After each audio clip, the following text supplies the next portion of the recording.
Acabamos de pasar un tiempo de elecciones, ¿verdad? Y dentro de poco tenemos otro. Pero vemos que en este tiempo de elecciones hemos oído a varios candidatos presentándonos sus propuestas para gobernar, para mejorar nuestras ciudades y nuestros pueblos. Y ellos utilizan frases cortas que se llaman eslogan para atraer la atención de los votantes. ¿Es así aquí también, en Galicia? Yo he oído y he leído varias frases de estas cortas, eslogan, que dicen, por ejemplo, lo vamos a conseguir.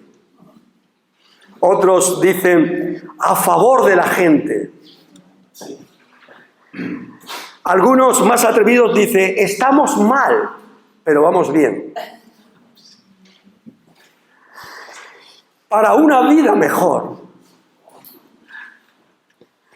Otros dicen, el cambio está en tus manos. Algunos dicen, valentía para transformar. Todo lo que buscan estos candidatos es el voto nuestro, el voto de los ciudadanos. ¿Para qué? Para poder gobernar. Buscan el poder para poder dirigir los pueblos, las ciudades. Cuando hayan pasado 4 años después de estas elecciones, veremos que han cambiado varias cosas en las ciudades y en los pueblos, ¿verdad? Quizá una calle que era dirección prohibida, la han cambiado y se puede pasar. Quizá un semáforo, quizá los impuestos, no sé cuántas cosas habrán cambiado. Pero hay una cosa que ningún hombre puede cambiar de lo que hay en los pueblos y en las ciudades. ¿Sabéis lo que el hombre no puede cambiar? Es el corazón del hombre. El corazón del hombre, ningún hombre lo puede cambiar. Los candidatos a gobernar nuestros pueblos ofrecen lo mejor para cambiar las ciudades. Pero qué sabio sería ofrecer primeramente cambiar el corazón del hombre, porque así cambiarían los pueblos, las ciudades, cambiarían las instituciones, cambiarían las familias, cambiarían los hijos, cambiaría todo en nuestra sociedad. Porque la palabra de Dios, que es lo único que puede transformar el corazón del hombre, es lo que cambia la sociedad. Es lo que cambia las personas. La palabra de Dios dice en 2 Timoteo capítulo 3, esto es un versículo que los que estudian en Berea están ahí machacando durante 6 años. Toda la Escritura es inspirada por Dios. Y es útil para enseñarnos, para instruirnos, para corregirnos, para redarguirnos, a fin de que el hombre de Dios sea maduro, perfecto, enteramente preparado. ¿Para qué? Para toda buena obra. ¿Qué es lo que prepara al hombre para toda buena obra? La Escritura, la palabra de Dios. Hebreos 4, 12, 13. El poder transformador de la palabra de Dios. Yo quiero que cada uno de nosotros en esta mañana podamos entender y comprender que si tenemos al Señor en nuestra vida, en nuestro corazón, si tenemos en nuestras manos la palabra de Dios, en nuestras vidas, tenemos un poder maravilloso. Que el poder no es nuestro, es el poder que Dios actúa por medio del Espíritu Santo a través de su palabra. Cuando la palabra de Dios se predica. Todos los profetas del Antiguo Testamento, nuestro Señor Jesucristo del Nuevo Testamento, los apóstoles, todos ellos tenían muy en cuenta, ellos sabían del poder transformador de la palabra de Dios. Por eso ellos la ponían en primer lugar. Por ejemplo, cuando nosotros vamos a Deuteronomio, la segunda ley, esa ley que el pueblo de Dios que iba a entrar a la tierra prometida tenía que recibir porque todas las demás generaciones anteriores habían muerto. Dios se presenta a Moisés y dice, di al pueblo estas palabras. Oye Israel, nuestro Dios uno es. Y amarás al Señor tu Dios con todo tu corazón, con toda tu mente, con toda tu alma. Y estas palabras que yo te escribo hoy, ¿estarán dónde? En tu corazón. ¿Qué importancia le da Dios a su palabra? Y las tendrás en tu corazón para repetirlas ¿a quién? A tus hijos. Y hablarás de esta palabra en tu casa. Y cuando andes con ellos en el camino, y cuando salgas y cuando entres, y las tendrás escritas en los postes de tu casa y en las puertas. Increíble, ¿verdad? Dios, que es todo santo, todo sabio, nos enseña que la palabra de Dios, su palabra, es la única que tiene poder para transformar nuestras vidas. Cuando Josué va a entrar a la tierra prometida, Dios le da un mandato. ¿Cuál es el mandato que Dios le dio a Josué? Nunca se aparte de tu boca, ¿qué? Este libro de la ley, sino que en él medita de día y de noche, para que guardes y hagas todo lo que en él está escrito, entonces harás prosperar tu camino y todo te saldrá bien, dice la traducción de Reina Valera. Dios dice al profeta Jeremías, un profeta que sufre la incredulidad del pueblo de Dios. Le dice, mira, el profeta que tenga un sueño, que hable de su sueño, pero el que tenga mi palabra, habla mi palabra. ¿No es mi palabra como fuego y como martillo que quebranta las piedras? Dios anima al profeta Jeremías a predicar su palabra, porque su palabra es la única que podía transformar a todo aquel pueblo de Israel. Cuando llegamos al Nuevo Testamento encontramos a Cristo. ¿Cuál era la prioridad de Cristo? Predicar la palabra de Dios. Mateo capítulo 9 dice que allí el Señor Jesucristo recorría todas las ciudades y pueblos enseñando y predicando el evangelio del reino y sanando toda enfermedad y dolencia del pueblo. Y al ver todas las multitudes tuvo compasión de ellos porque los veía como ovejas que no tenían ¿qué? Pastor. Una oveja que no tiene pastor está destinada a la muerte. Y así sucesivamente en el Nuevo Testamento vemos que el Señor Jesucristo, antes de ascender a los cielos, manda a sus discípulos y le dice, id por todo el mundo y ¿qué? Predicar el evangelio a toda criatura. Y aquel que creyese y fuese bautizado será salvo, y el que no creyese será condenado. Y cuando llegamos al libro de Hechos de los apóstoles siguen la misma línea. Pedro dice, arrepentíos y convertíos para que vuestros pecados sean perdonados y vengan de parte del Señor tiempos de refrigerio. Y el Señor envíe. Dios envía al Señor como bien os fue prometido. Y así insistían los apóstoles, así insistían, vemos el apóstol Pablo, predicando la palabra de Dios, porque ella es la única que tiene el poder para transformar a las personas. Antes de ascender el Señor a los cielos, leemos el capítulo 1 de Hechos de los Apóstoles, y el Señor da una misión a aquellos apóstoles. Seréis testigos míos. ¿Dónde?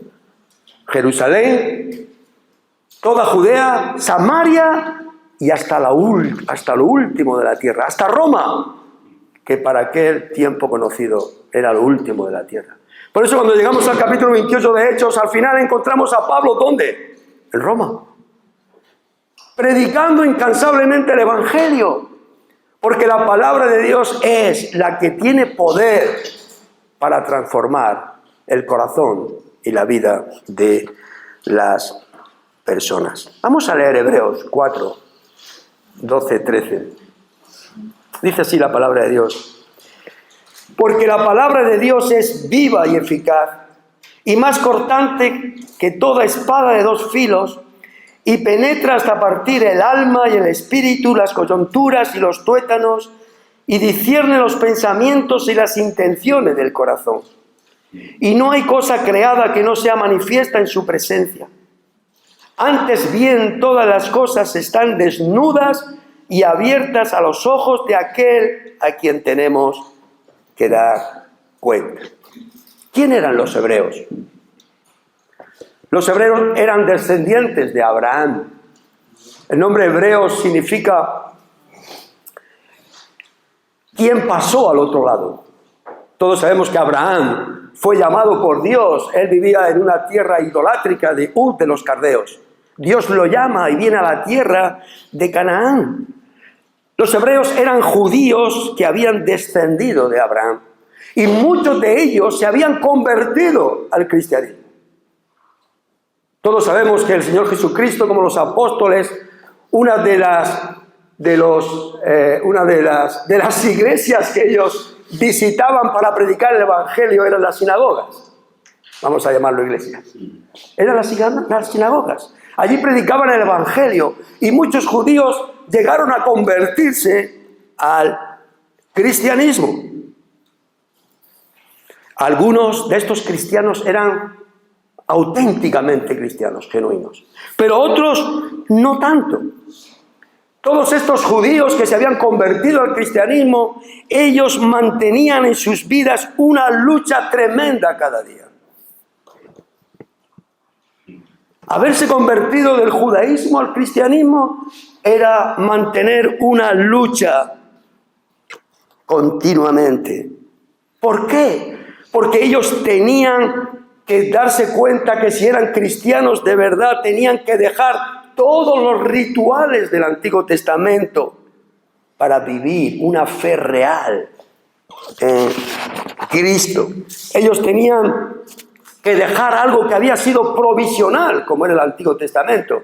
¿Para qué? Para vivir en lo permanente, que era Cristo. Ellos tenían que dejar algo que para ellos era bueno, que era la ley, para vivir en lo mejor, que era Cristo. Ellos tenían que dejar lo que había sido la sombra de aquel que había de venir, para vivir en aquel que había venido, que era Cristo. ¡Qué lucha más grande! Tenían que mantener todos estos judíos convertidos al cristianismo en aquel tiempo de los hebreos. Además, si tú eras un judío que te habías convertido al cristianismo, pasaba una cosa. Tenías que dejar de pertenecer al grupo mayoritario, que era lo más popular, y pertenecer al grupo más pequeño, que eran los impopulares. Tenías que dejar de ser del grupo que perseguía a otros a ser perseguido.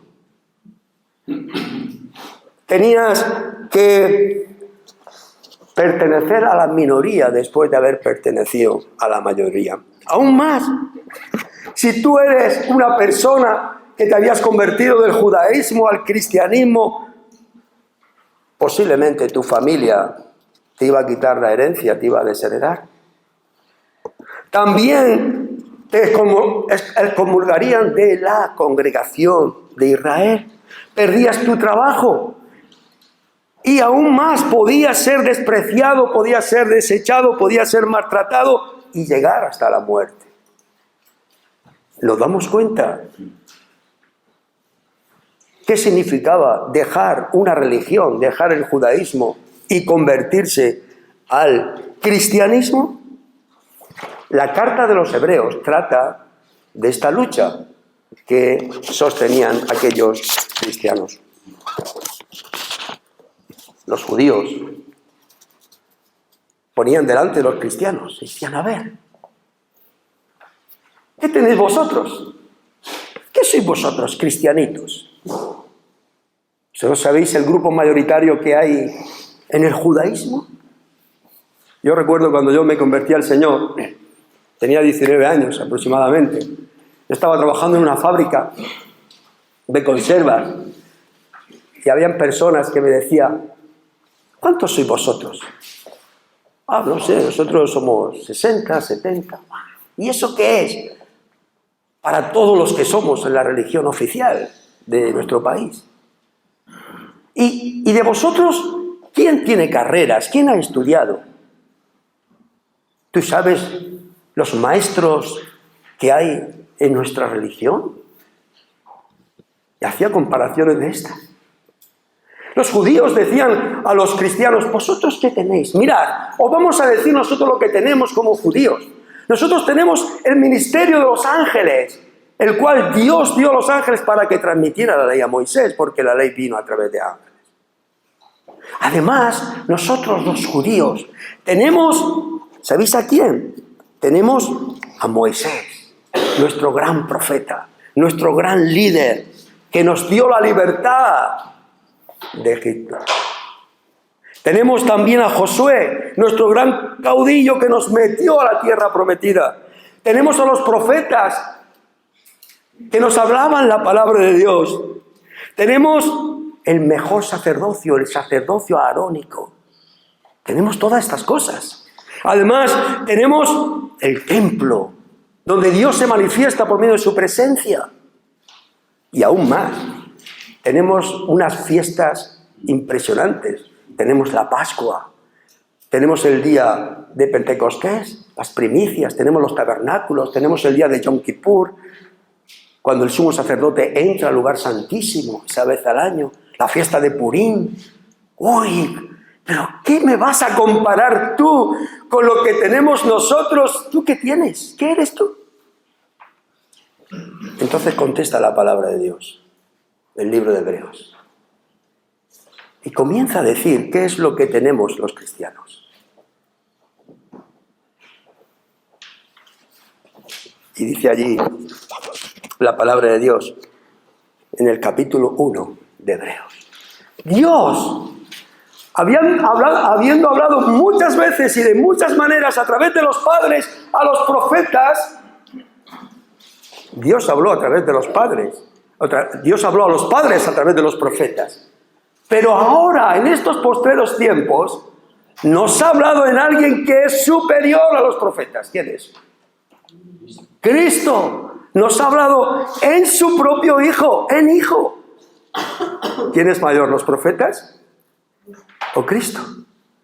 Pero aún más, pues dice el libro de Hebreos, los cristianos, no solamente tenemos a los profetas, sino tenemos a uno que es mayor que los ángeles, que según vosotros fue por quien vino la ley. Mirad lo que dice el capítulo 1 de Hebreos, versículo 5. Porque ¿a cuál de los ángeles dijo Dios jamás: mi hijo eres tú, yo te he engendrado hoy? Y mirad lo que dice el versículo 13. Pues ¿a cuál de los ángeles dijo Dios jamás: siéntate a mi diestra hasta que ponga a tus enemigos por estrado de tus pies? A nadie. A Cristo. Cristo es superior a los profetas. Cristo es superior a los ángeles. Cristo es mayor que vuestro gran líder Moisés. ¿Sabéis por qué? Porque dice el capítulo 5 de Juan: si vosotros creyeseis a Moisés, me creeríais a mí, dijo Cristo, porque de mí escribió él. Moisés hablaba de Cristo.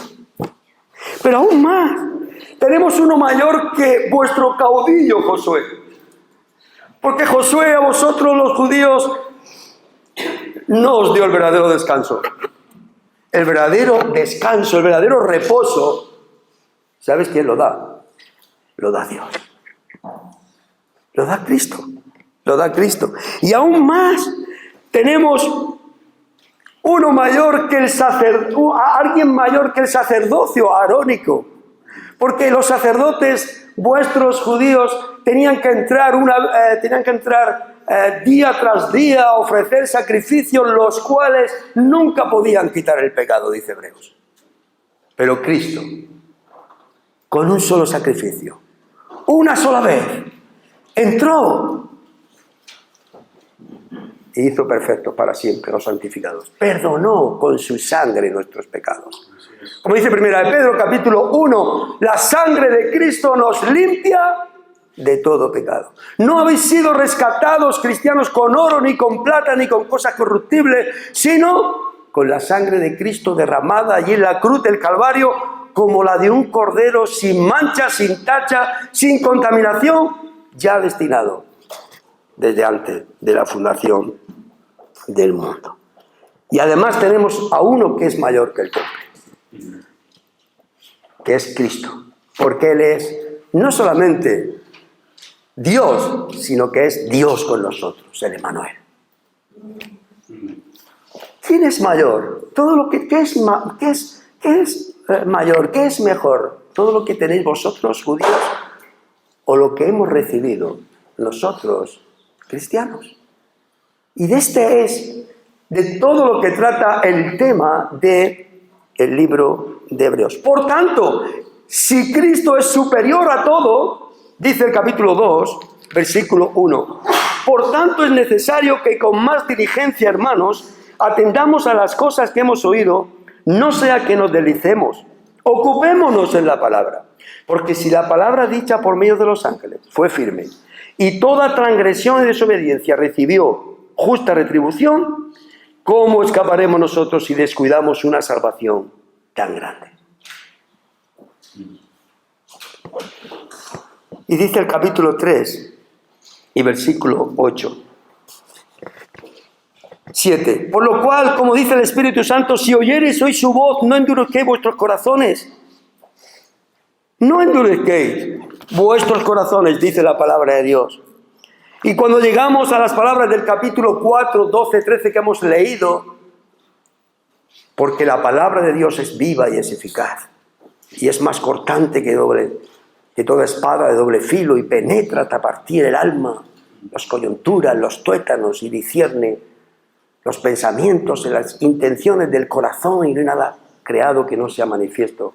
Todas las cosas están abiertas, desnudas, delante de aquel que tenemos que dar cuenta. Están enmarcadas dentro de un contexto, hermanos, de incredulidad. Incredulidad. Aquellos que tenían la palabra de Dios en sus manos, habían oído la palabra de Dios, pero estaban dudando de Dios y estaban dudando de su palabra.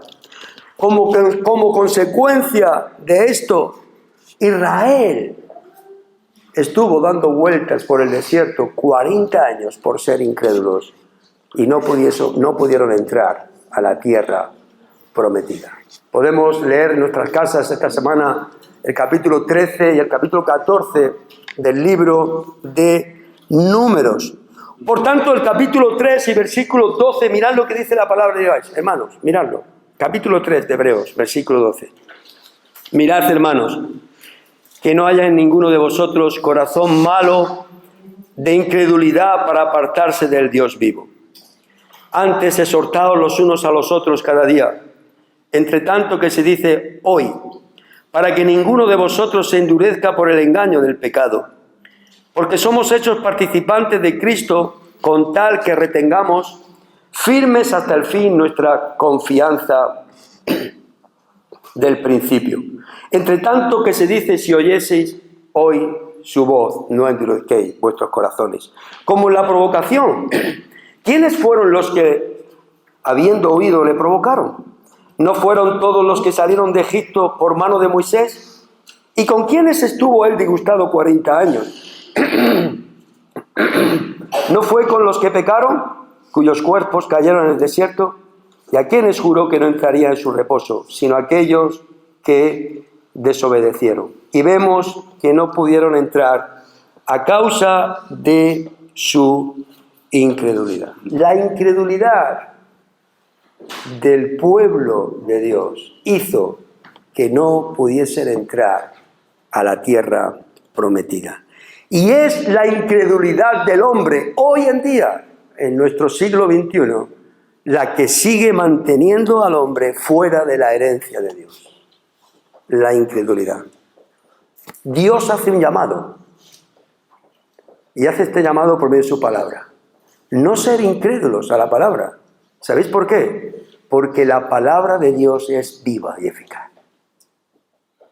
La palabra de Dios es viva y eficaz. Dios hace un llamado al hombre y le está diciendo, hay una palabra que escuchar, hay una palabra que obedecer, hay una palabra que transforma el corazón del hombre. Por eso he querido titular este mensaje, el poder transformador de la palabra de Dios. ¿Qué tiene la palabra que puede transformar al hombre? ¿Qué poder tiene la palabra? Pues lo primero que vemos es que el poder de la palabra de Dios da vida al corazón del hombre. ¿Qué dice el texto bíblico? Versículo 12. La palabra de Dios es viva y eficaz y más cortante que toda espada de doble filo. ¿Por qué la palabra de Dios es viva? Es un libro. ¿Dónde está la vida de la palabra de Dios? Nosotros la hemos experimentado en nuestra vida, muchos de nosotros. Ella se cumple. Dios quería cumplir su palabra en su pueblo cuando lo sacó de Egipto.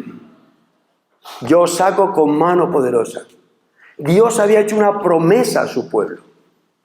Su pueblo tenía que creer que las promesas de Dios son fieles. Y esa promesa que había hecho a su pueblo ya se la había dicho anteriormente a Abraham. Abraham le había dicho: la tierra que tú pisas, que era la tierra de Canaán, esta se la daré en heredad a tu descendencia. Pero ellos, en vez de creer la palabra de Dios, desobedecieron a la palabra de Dios. No la creyeron. Cuando llegaron cerca de la tierra prometida, podían haber dicho: mirad, no vamos a calentarnos la cabeza. Dios dice esto y se va a cumplir. Pero no hicieron eso. ¿Sabéis lo que hicieron? A ver, Señor, esto no lo dice en Números 13-14, lo dice en Deuteronomio capítulo 1. Señor, mira, la verdad es que estamos indecisos, no sabemos qué hacer. Ahí está la tierra prometida, pero queremos que nos mandes 12 espías que reconozcan la tierra. Y Dios dice: bueno, escoge uno de cada tribu y que suban a reconocer la tierra. Y ahí van los 12 espías. Y empiezan a reconocer la tierra, están durante 40 días viendo toda aquella tierra. Caleb pisa la tierra de Hebrón. ¡Qué maravilla! Y vuelven Josué y Caleb encantados de aquella tierra. ¡Madre mía! ¿Qué tierra nos va a dar Dios? Es algo precioso, algo maravilloso. En la tierra, como Dios dijo, fluye leche y miel. Hay racimos de uva así como los de Murcia. Impresionantes. Estamos dos con una vara ahí y no podemos con los tallos de uva. Hay unas naranjas impresionantes que tiene la tierra de Israel. Hay unos limones alucinantes. Vamos a tomar todo el verano granizados de limón. Una tierra preciosa. Vamos, adelante. Pero vienen otros 10 espías y dicen: no, esto es imposible. No podemos. No podemos entrar. ¿Pero por qué? Mira, ahí en esas ciudades no podemos entrar porque están amuralladas. Es imposible. Y además, no solamente tienen estos muros gigantes, sino que hay gigantes dentro de ellos, los hijos de Anak. ¿Cómo vamos a vencer? ¿Cómo vamos a vencer? Es imposible. Se ha terminado. Vuelta atrás. Pero recordad que en este mismo contexto es donde dice Dios: mi palabra es viva y es eficaz. Y se va a cumplir. Porque mi palabra no es palabra de hombres. Como dice Dios a aquel profeta. Ahora se me ha ido el profeta de Números, capítulo 22. Balán. Cuando hablaba con el rey Balac, rey de Moab. Dios no es hombre para que mienta, ni hijo de hombre para que se arrepienta. Dios dirá y no se hará. Sí, hermanos, lo que Dios dice se cumple. Porque Dios es fiel y no es como nosotros. Y el pueblo vuelve atrás.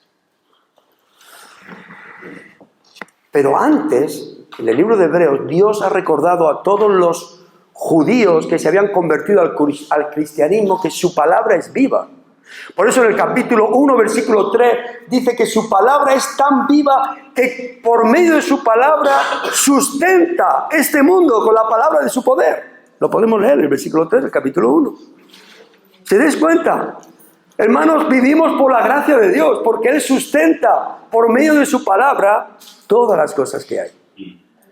Si leemos Hechos 17, el gran sermón que el apóstol Pablo da en el Areópago, en Atenas, él dice allí, porque Él da vida y aliento a todos los seres humanos. ¿Por qué vivimos? Vivimos por la gracia de Dios. Vivimos por la palabra de Dios. Vivimos porque Él cumple su palabra. La palabra de Dios es viva. Y es tan viva que por medio de ella, de su palabra, Dios, dice el Salmo 33, hizo los cielos y la tierra. Y es tan viva que no solamente hizo los cielos y la tierra, sino que Pablo decía que la fe que salva viene por el oír. ¿Y el oír qué? La palabra de Dios. Pero si des cuenta cómo es viva. ¿Pero por qué la palabra de Dios es viva? Mirad lo que dice 1 de Pedro, capítulo 1. Vamos a ello.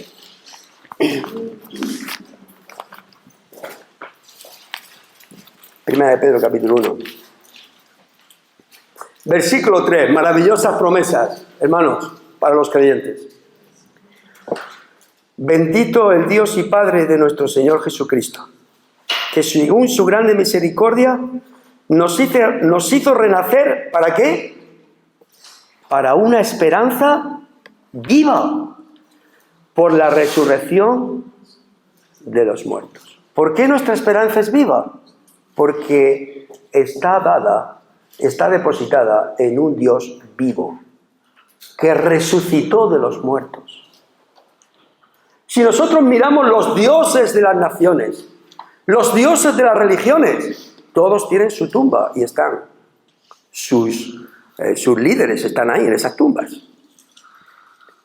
Pero nuestro Dios está vivo, resucitó de los muertos.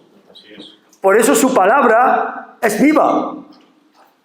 Y aún más, mirad la vida que tiene la palabra de Dios. Capítulo 1 de 1 de Pedro, versículo 23.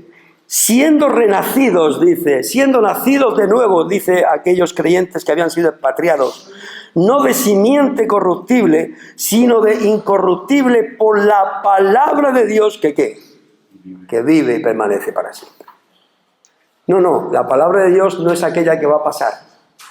No es aquella que fue buena ayer, que hoy ya no tiene valor y mañana tampoco.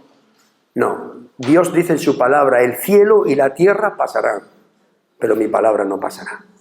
Dios dice, yo soy el mismo, ¿cuándo? Ayer, hoy y por los siglos. Dios es Dios, santo, perfecto, soberano, omnisciente, omnipresente, omnipotente. Cuando menciono los omnipresentes, omniscientes y omnipotentes, me acuerdo de mi consuegro. Mi consuegro ya está con el Señor un par de años.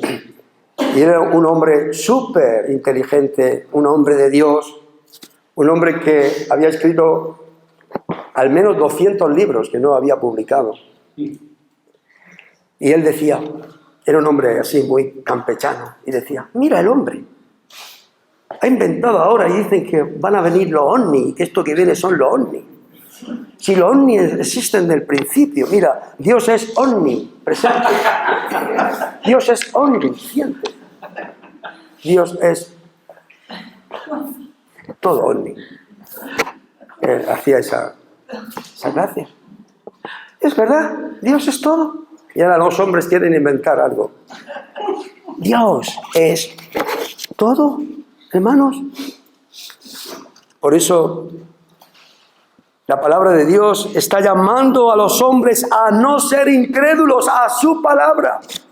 Porque su palabra es la que Dios utiliza para cambiar el corazón de las personas. La palabra de Dios es viva y eficaz porque es la palabra de un Dios vivo que resucitó de los muertos, porque es la palabra incorruptible.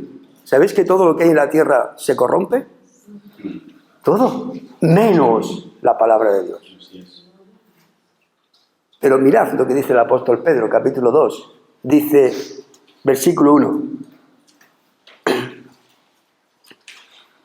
Perdón, el capítulo 2, versículo 2. Desead, como niños recién nacidos, la leche espiritual no adulterada, para que por ella crezcáis para salvación. Si la palabra de Dios tiene poder para transformar vida, si la palabra de Dios es viva, eficaz, si la palabra de Dios es viva porque es de un Dios vivo, si la palabra de Dios es incorruptible, ¿qué manda el apóstol el apóstol Pedro? Que la deseemos. ¿Cómo tenemos que desear la palabra? ¿Como quién? Como un niño desea ¿qué? La leche. Bueno, supongo que muchos de aquí sois padres, habéis tenido hijos. Yo, gracias al Señor, nos dio 3 hijos. Ahora somos ya abuelos. Pero nos hemos dado cuenta que cuando unos padres van a tener un hijo, la esposa está embarazada, ¿no? Muchas familias, yo me he dado cuenta, que se preocupan mucho por la ropita. Si es niño, le suelen comprar ropita azul. Bueno, eso por lo menos por ahí en Murcia, no sé aquí. Si es niña, le van a comprar ropita rosa, ¿no? Además, ahora se estila mucho comprar los biberones ya del color que va a ser, si rosa o azul, ponerle el nombre del niño. También he visto a muchos niños que llevan su chupeta con su nombre. Y además se prepara el canastillo ese que va a dormir el niño. Se llama el Moisés, creo que se llama. Además se prepara muchas cosas, y más si es el primero. Oh, los padres tienen una ilusión. Está bien, ¿verdad? Y nace el niño. Los padres han preparado, y los abuelos, que van a ser por primera vez abuelos, han regalado todo esto. Está ahí una alegría, ¿verdad? Y llega el niño. Pero vemos que al niño no le importa nada de esto. Ni chupeta, ni cuna, ni biberones, ni ropa. El niño lo único que le importa, ¿qué es? La leche. Bien sea maternal de la madre, bien sea del biberón, de la farmacia, y cuando no la tiene, llora. Y si no se la das, no vas a dormir. Llora y llora. Ay, dice el apóstol Pedro. Desead, así como un niño desea esa leche, desead vosotros la leche espiritual. Para que crezcáis por medio de la palabra de Dios, ¿para qué? Para salvación.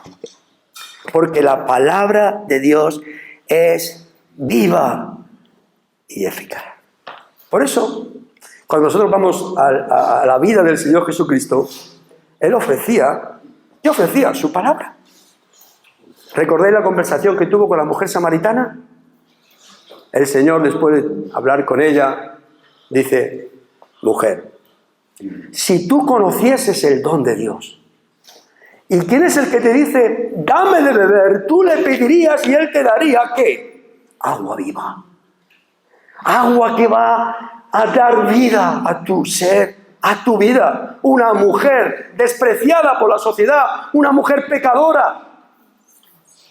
Dios le ofrece el agua de la vida. Cristo Jesús le ofrece el agua de la vida. A los judíos le ofreció en el último gran día de la fiesta, Juan 7:37, si alguno tiene sed, venga a mí, beba. El que bebe de esta agua y cree en mí, de su interior correrán ríos de agua viva. Hablando del Espíritu Santo, que había de venir a los que creyesen en Él. ¿Verdad? Y cuando nosotros escuchamos a Jesús, yo soy el pan de vida que descendió del cielo. Si alguno comiere de este pan, vivirá para siempre. Gloria a Dios.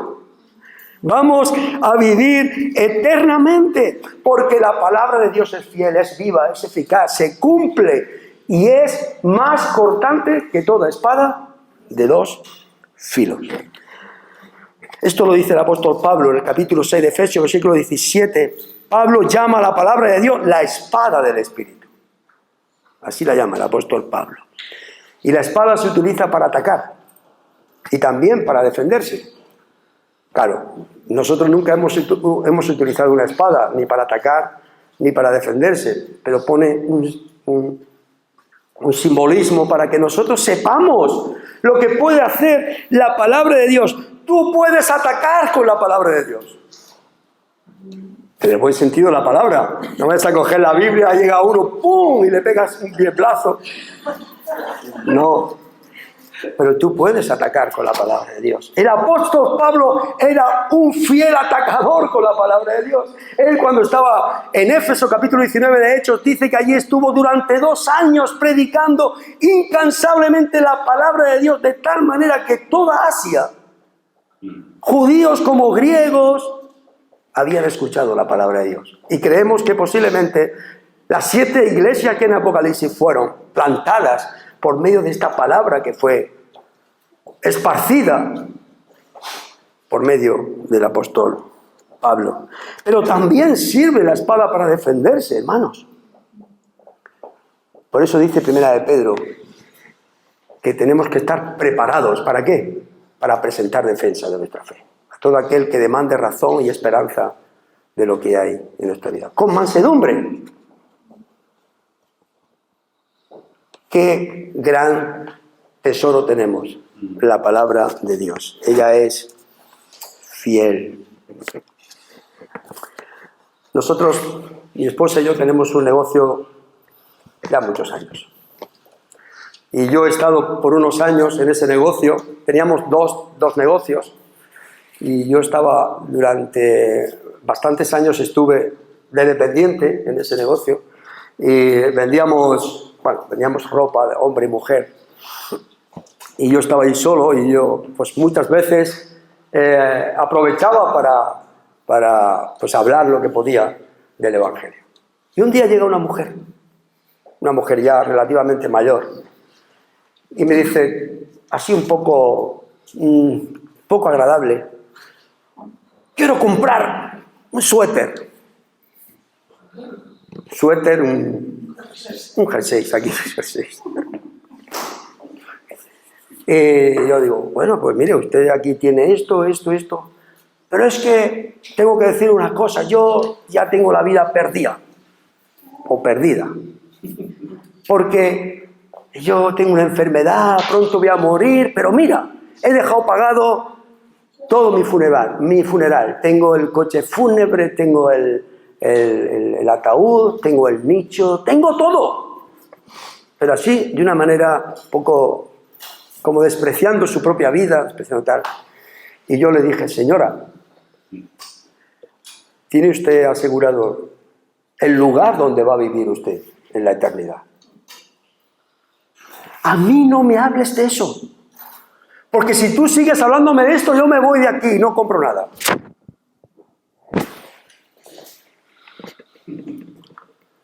Eso es una mentira, todo lo que dicen las religiones y todo lo que se habla, eso es una mentira.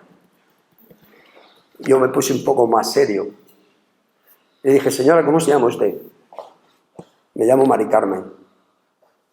Me dice, mire, le voy a decir una cosa. Nunca diga usted que la palabra de Dios es una mentira. Los hombres pueden tener muchas verdades y mentiras, pero Dios no miente. Y le voy a decir algo para que usted sepa que lo que le he dicho es una verdad. Y está aún a tiempo de prepararse para ir al encuentro de Dios. El Señor dice en su palabra, yo soy la resurrección y la vida. Y el que cree en mí, aunque esté muerto, vivirá. Y todo aquel que vive como es usted, si cree en Él, si cree en mí, dice Jesús, no morirá eternamente. Y esto es la palabra de Dios. No es mi palabra, ni es palabra de hombres. Aquella mujer era de Madrid y estaba hospedada en una residencia militar que hay en Archena, donde nosotros vivimos. Le pregunté dónde estaba, me informé, y allí había trabajando otro hermano, un hermano apasionado por las almas. Y llamo por teléfono y le digo, mira hermano, pum, le doy la descripción, y entonces él, como camarero de aquel sitio, pues se acercó a ella, la sirvió de una manera excelente, le puso su comida, habló con ella, comenzó a tener una relación más cercana en cuanto al evangelio de ella. Llegó a invitarla a su propia casa con su esposa, hablaron con ella y al final esa mujer se convirtió al Señor. Gozando alegrándose de que el Señor era su Salvador, de que en verdad ella había visto que la palabra de Dios y las promesas de Dios eran verdad, se había arrepentido de sus pecados, creído en el Señor, y el Señor la había salvado por su gracia. Hermanos, la palabra de Dios es viva y eficaz. Pero también la palabra de Dios tiene poder, por eso actúa en el corazón de los hombres. La palabra de Dios actúa. Dice la palabra de Dios que ella penetra hasta partir el alma, el espíritu, las coyunturas y discierne las intenciones del corazón. Mirad, cuando los israelitas rechazaron a Dios y rechazaron a su palabra, la palabra actuó. Mirad cómo actuó. Números capítulo 14. Venid un momento al libro de Números. Números capítulo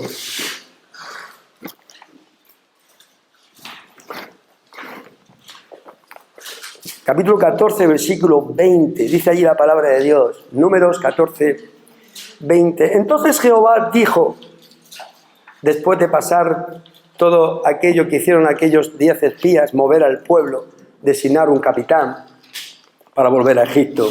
Entonces Jehová dijo a Moisés, yo lo he perdonado conforme a tu dicho. Moisés, Aarón, Josué oraron. Mas tan ciertamente como vivo yo y mi gloria llena toda la tierra, todos los que vieron mi gloria y mis señales que he hecho en Egipto, en el desierto, y me han tentado ya 10 veces y no han oído mi voz, no verán la tierra, de la cual juré a sus padres, no, ninguno de los que me han irritado la verá. Solamente Caleb y Josué, porque obedecieron su palabra. La palabra de Dios actúa. Y cuando pasamos la página, dice allí la palabra de Dios, y los varones que Moisés envió a reconocer la tierra y que al volver habían hecho murmurar contra él a toda la congregación, desacreditando aquel país, aquellos varones que habían hablado mal de la tierra, murieron de plaga delante de Jehová. La palabra de Dios actúa. Cuando hay incredulidad, cuando hay desobediencia, la palabra de Dios actúa. Y el Señor nos pone algunos simbolismos para que veamos hasta dónde entra la palabra de Dios. Dice que entra hasta el alma, hasta el espíritu. No está describiendo las partes del cuerpo, está describiendo lo que no se ve del hombre. Ahí llega la palabra de Dios. Lo que tú no crees, lo que tú no ves. Y aún más, todo lo que hace moverse al hombre, que son las coyunturas. ¿Qué son las coyunturas del hombre? Las rodillas, las muñecas, las caderas, ¿verdad?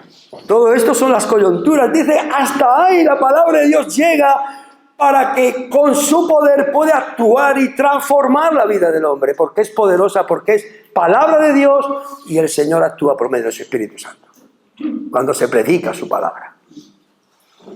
Y aún más, hasta los tuétanos. ¿Alguno de vosotros habéis visto los tuétanos de vuestro cuerpo? No. ¿Dónde están los tuétanos? Están dentro del hueso. Ahí están los tuétanos. Pues pone el Señor ese simbolismo para que nosotros sepamos cómo actúa y hasta dónde llega la palabra de Dios. Y dice que aún discierne los pensamientos del corazón. ¿Habéis leído alguna vez cuando el Señor dijo en cierta ocasión, el Señor conociendo lo que cavilaban en sus corazones? Cuando el Señor sanó a aquel paralítico que fue cargado entre 4 y el Señor dijo, tus pecados te son perdonados. Y aquellos empezaron a darle vuelta a sus cabezas. Y dice, ¿quién es este que perdona pecados? Y el Señor dice, y Él conociendo lo que ellos pensaban. La palabra de Dios discierne, conoce todo lo que hay. Llega hasta lo más íntimo del hombre para cambiarlo, hermanos.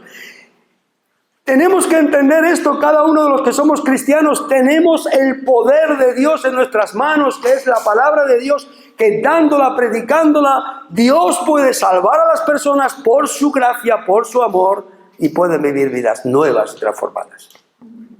Y Dios puede utilizarte a ti para llevar su evangelio allí donde tú estás, donde trabajas, donde vives, donde estudias. El Salmo 19, capítulo 7 dice: la ley de Dios, la palabra de Dios es perfecta, que convierte al alma. El testimonio del Señor es sencillo, que hace sabio, es fiel, que hace sabio al sencillo. ¿Nos damos cuenta qué es lo que hace allí la palabra de Dios? Y el salmista sigue diciendo: ¿con qué limpiará el joven su camino? Solamente hay una cosa: con guardar tu palabra. En mi corazón he guardado tus dichos. ¿Para qué? Para no pecar contra ti. Y el profeta Isaías decía: así será mi palabra, decía Dios por medio del profeta Isaías, que yo la enviaré. No volverá a mí vacía, sino que la voy a enviar para hacer aquel propósito para el que yo lo envíe. ¿No nos damos cuenta lo que tenemos, hermanos? Tenemos la palabra de Dios en nuestras vidas, en nuestras manos. Aquella que actúa en las vidas y en los corazones. Corría el tiempo cuando la palabra de Dios estaba prohibida leerla. Hace algunos siglos ya.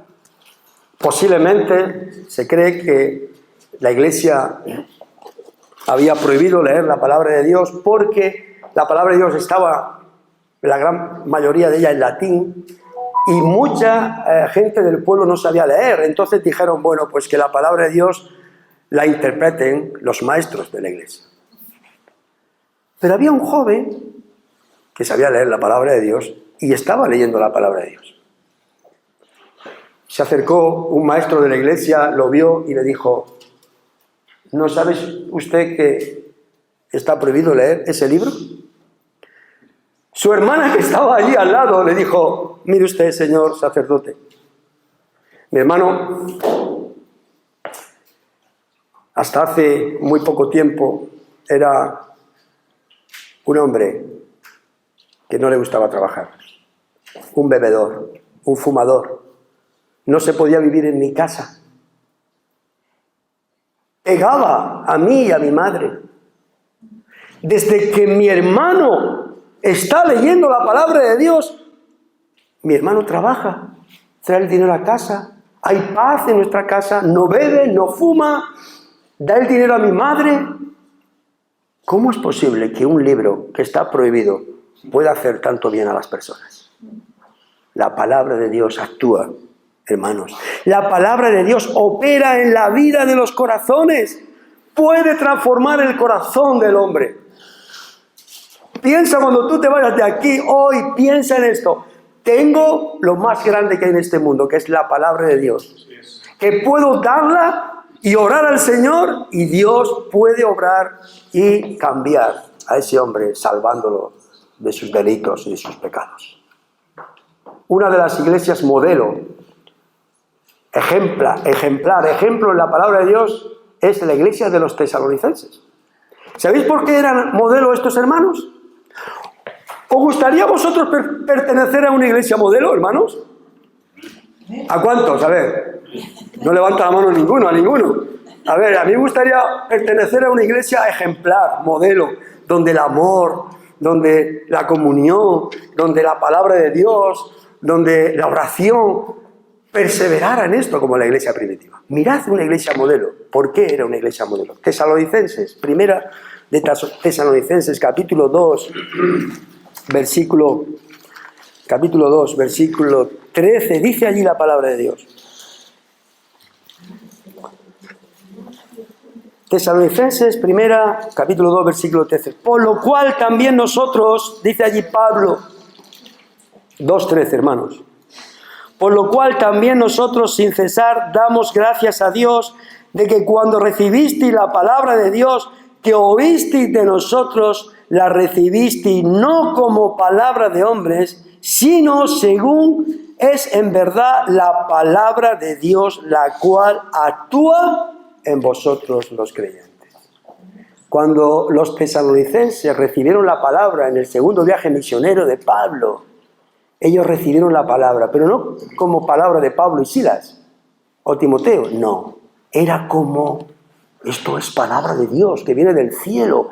Y ella operaba en los corazones de los creyentes de Tesalónica, por eso eran una iglesia ejemplar, una iglesia modelo.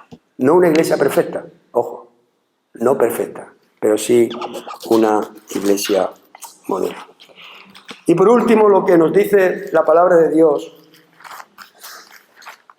no solamente que tiene poder para transformar el corazón de las personas, tiene poder para actuar en el corazón de las personas, sino que tiene poder y descubre el corazón de las personas. ¡Qué miedo que alguien descubra tu vida! ¿Verdad? La gran mayoría de personas nos gusta que nadie se nos meta en la vida. Vivir de una manera bueno, vivo mi vida, mi casa, pero que nadie se meta en mi vida, ¿verdad? Y es verdad, cada uno tiene que tener su propia privacidad. Pero dice que la palabra descubre lo que hay dentro de tu corazón. Descubre. No hay cosa creada que no haya de ser manifiesta. Antes bien, todas las cosas están desnudas, abiertas delante de aquel que tenemos que dar cuenta. ¿Cómo estamos delante de Dios? Al descubierto, desnudos. No puedes esconder nada, absolutamente nada. Mirad, los israelitas creían que podían desobedecer a Dios, que podían hacer lo que quisieran y no pasaría nada. No creían de verdad que Dios estaba viendo la actitud que había en sus corazones. Por eso designaron un capitán para volver a Egipto. Por eso querían apedrear a los líderes. Por eso querían hacer tantas cosas, porque no temieron la palabra de Dios, porque creían que Dios no le estaba viendo. Cuando nosotros leemos el Salmo 139, allí se nos habla de la omnisciencia de Dios. Y allí dice que Dios conoce nuestro entrar, nuestro salir. Conoce antes de que la palabra esté en nuestra boca, tú ya la sabes. El salmista dice, Señor, si tú eres así tan grande, tan precioso, ¿a dónde iré de tu espíritu? No puedo esconderme absolutamente de ti. ¿Crees que Dios conoce tu vida? ¿Crees que Dios conoce tu corazón? Mirad, una prueba. El Señor habla con la mujer samaritana y le dice a la mujer, mujer, después de tener una conversación, ve y llama a tu marido. La mujer le dice, Señor, no tengo marido. Bien has dicho, no tienes marido. Era la primera vez que el Señor se encontraba con esa mujer porque los judíos no solían pasar por Samaria. Bien has dicho, no tienes marido, porque 5 maridos has tenido y el que ahora tienes no es tu marido. Esto has dicho con verdad. O sea que el Señor conocía su vida. Estaba descubierta delante de Dios. Y es que es así, hermanos, todos estamos desnudos, descubiertos delante de Dios. Y tenemos que ser conscientes de esto. Por eso tenemos que ser conscientes de que tú, si eres una esposa, puedes engañar a tu esposo. O si tú eres esposo, puedes engañar a tu esposa. Pero no puedes engañar a Dios. Tú puedes quizás mentirle a tu jefe, pero no puedes mentir a Dios. Tú puedes engañar a tu prójimo, pero no puedes engañar a Dios. Tú puedes tener envidia de otros, pero Dios conoce tu corazón. Tú puedes ir y confesarte a un hombre y puedes engañar a ese hombre, pero nunca vas a poder engañar a Dios. Estamos descubiertos, desnudos, delante de Dios. Así lo dice su palabra. No podemos escondernos. Mirad, hay un hombre en la Biblia que quiso esconderse de Dios. Y este hombre lo quiso hacer tan bien para que nadie se enterara de lo que había hecho. Claro, nosotros, el hombre tiene la tendencia de saltar lo bueno que hace y de esconder lo malo. Kant ha dicho todas cosas buenas mías, pero no sabe las malas. Pero los que viven en mi casa sí saben mis cosas malas. Y este hombre quiso esconderse delante de Dios. Y bueno, a callar todo. Ya se ha terminado. Nadie se ha enterado de lo que he hecho. Y Dios dice a un profeta, ves y habla con este hombre. Y llega este profeta, le dice, excelentísimo rey, era un rey, ¿puedo hablar con usted? Pase usted, pase usted. Mire usted, quiero contarle una historia, dice este profeta. Había un hombre en una ciudad que era rico y otro hombre que era muy pobre. Y este hombre rico tenía multitudes de ovejas, multitudes de vacas. Y el pobre solamente tenía una corderita. Él la había criado, la había mimado, la tenía para él, la cobijaba en su seno. Dice, pero llegó una visita al hombre rico y él, en vez de coger uno de sus corderos, una de sus vacas y matarlas y darle a él, quitó aquella corderita, aquella ovejita al hombre pobre. ¿Esto es verdad?, dijo el rey David. Sí, esto es verdad. Ese hombre tiene que morir. Y el profeta Natán dijo, tú eres ese hombre. Te has descubierto delante de Dios. Y Dios le dice, mira, esto va a pasar en tu casa. ¿Sabes por qué va a pasar esto? Porque no has tenido en cuenta mi palabra. No has tenido en cuenta mi palabra. Porque la palabra de Dios descubre a los hombres. Porque es poderosa. La sociedad, hermanos, en la cual vivimos, funciona con la mentira, funciona con el engaño, porque no teme a Dios. Porque cree que nadie le ve. Creen que cada uno puede hacer lo que quiera porque nunca vamos a dar cuenta a nadie. Pero Dios dice que un día todos estarán presentes en el gran juicio del trono de Dios, aquellos que no han creído en Cristo. Y los libros serán abiertos. Apocalipsis capítulo 20.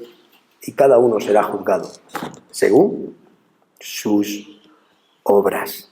Pero Dios hoy sigue llamando al hombre al arrepentimiento, sigue llamando al hombre a creer en Dios, en Cristo, a obedecer su palabra, porque su palabra es viva, porque viene de un Dios vivo que murió en la cruz del Calvario por todos los pecadores y que espera que crean en Cristo, que se arrepientan para que no vayan al infierno, a la condenación.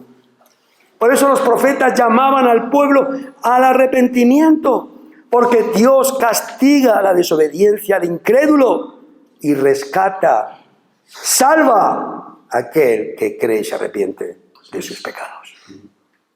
¿Eres creyente o eres incrédulo? ¿Crees en la palabra de Dios o no la crees?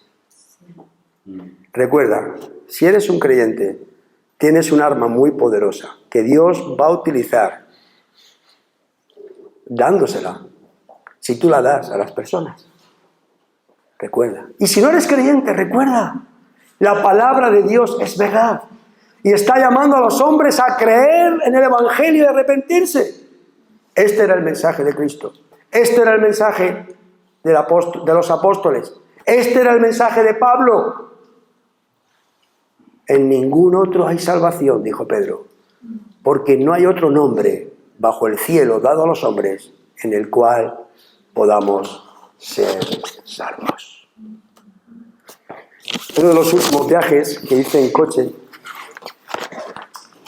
últimamente no me gusta conducir mucho, cuando son muchas horas, y entonces le digo a uno de mis hijos, mira a veces un BlaBlaCar, ¿sabéis lo que es eso? Yo no sabía lo que era, porque Yo llegué tarde a muchos sitios, un BlaBlaCar. BlaBlaCar es gente que va, por ejemplo, de Murcia a Madrid y pone sus viajes en internet, lo publicas y tú dices, bueno, voy contigo. Y se paga lo que se acuerde y eso es un BlaBlaCar. Y yo dije, pum, saca un BlaBlaCar que me voy con alguien. Y me fui con un señor, me recogió un señor e íbamos 4 personas en el coche. Y la persona que iba delante era una mujer que tenía 79 años. Yo dije, una mujer viajando en BlaBlaCar con 79 años. El chofer tenía unos 50 y algunos así, y hablaba mucho, mucho más que yo. Al lado mío había una chica de 25 años aproximadamente que trabajaba grabando programas de televisión en Madrid. Y pues cuando me preguntaron dónde iba, digo, me preguntaron a todos dónde iba, más o menos, digo, yo voy a un retiro espiritual. Iba a Luna de Sena. Ya empezaron las antenas a levantarse un poco así. Y entonces, bueno, el hombre hablaba mucho, el conductor, y yo cuando pude dije, bueno, mirad, quiero deciros una cosa.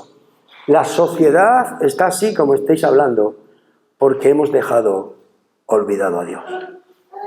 Y cuando Dios no está en la vida de las personas, vale todo. Todo vale. Cuando Dios no está en la vida de un matrimonio, vale todo. Cuando Dios no está en la vida de los hijos, vale todo. Cuando Dios no está en la vida de los que gobiernan, vale todo. Por eso es importante que atendamos a Dios y a su palabra. La mujer de 78 años decía, este hombre lo que dice tiene razón.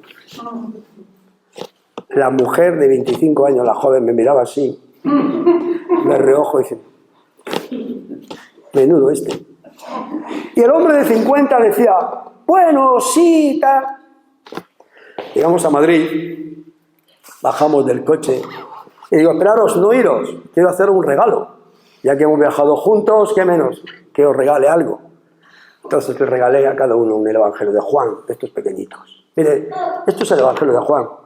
La mujer de 79 años, ¡ay, muchas gracias! Muchas gracias. El hombre conductor, para que luego le puntúe bien, le puntúen ese bien. ¡Ay, muy bien, muchas gracias! Y la otra mujer, bueno, la de 25 años, bueno, no hace mucha falta. Por favor, llévatelo. Quizá ahora no te hace falta, pero quizá un día puedes acordarte de que aquí está la palabra de Dios por medio del Evangelio de Juan.